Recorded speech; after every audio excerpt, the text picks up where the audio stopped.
کوئی بھی قوم ہو، کوئی بھی نظام ہو یا کوئی بھی عقیدہ ہو، اس کی کچھ امتیازی علامات ہوتی ہیں، اور ہر نظام اور ہر عقیدے کے حاملین یہ چاہتے ہیں کہ ہماری ان امتیازی علامات کی تعظیم کی جائے۔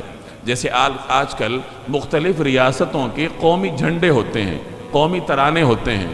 ہر ریاست یہ چاہتی ہے کہ میرے جھنڈے کی تعظیم کی جائے، اس کی بے حرمتی نہ کی جائے، اور یہ ریاست کو حق ہے کہ وہ اپنی قومی علامت کی تعظیم کروائے، اپنوں سے بھی اور غیروں سے بھی۔ اسی طریقے سے ہر مذہب والوں کے ہاں کچھ ایسی امتیازات ہیں جن کی ان کے ہاں تعظیم ہے، اور وہ چاہتے ہیں کہ لوگ ان کی تعظیم کریں۔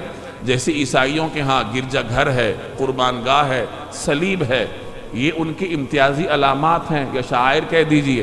ہندوؤں کے ہاں زنار ہے، مندر ہے، سکھوں کے ہاں کڑا ہوتا ہے، کرپان ہوتی ہے، اور مختلف ان کی امتیازی علامات ہوتی ہیں جو مذہبی طور پر ان کے ہاں ایک امتیازی علامت سمجھی جاتی ہے۔ اسی طریقے سے شریعت اسلامیہ نے بھی اپنے لیے کچھ چیزوں کو بطور شعائر کے منتخب کیا، بطور شعائر کے مقرر کیا۔ چنانچہ جو بنیادی شعائر اسلام ہیں ان میں توحید ہے، کلمہ توحید ہے، اور جناب رسول اللہ صلی اللہ علیہ وسلم کی ذات اقدس ہے، نماز ہے، یہ بیت اللہ ہے۔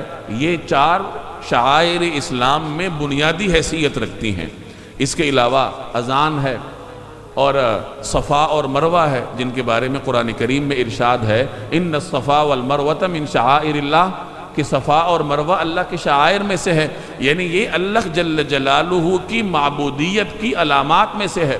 منا ہے، عرفات ہے، یہ تمام چیزیں شریعت اسلامیہ میں شعائر کی حیثیت رکھتی ہیں، اور ان شعائر کی تعظیم کرنا یہ ہر مسلمان کا بنیادی فرض ہے کہ وہ اسلام کی ان بنیادی علامات کی تعظیم کرے۔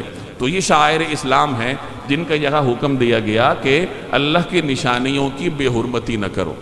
یعنی آگے بھی اس کی تفصیل آئے گی کہ اگر کوئی آدمی عمرے کے لیے جا رہا ہے، حج کے لیے جا رہا ہے، چاہے وہ مشرک ہے، مشرکین میں بھی اسلام سے پہلے دین ابراہیمی کی بچی کھچی تعلیمات کی شکل میں حج اور عمرے کی عبادت رائج تھی، انہوں نے اس کو بگاڑ رکھا تھا، لیکن بہرحال حج اور عمرے کے نام پر وہ بیت اللہ جایا کرتے تھے۔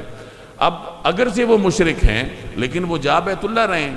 اسی طریقے سے صفا اور مروہ ہے، بیت اللہ کی جتنی مختلف چیزیں ہیں یہ تمام مسلمانوں کے لیے مقدسات کی حیثیت رکھتی ہیں۔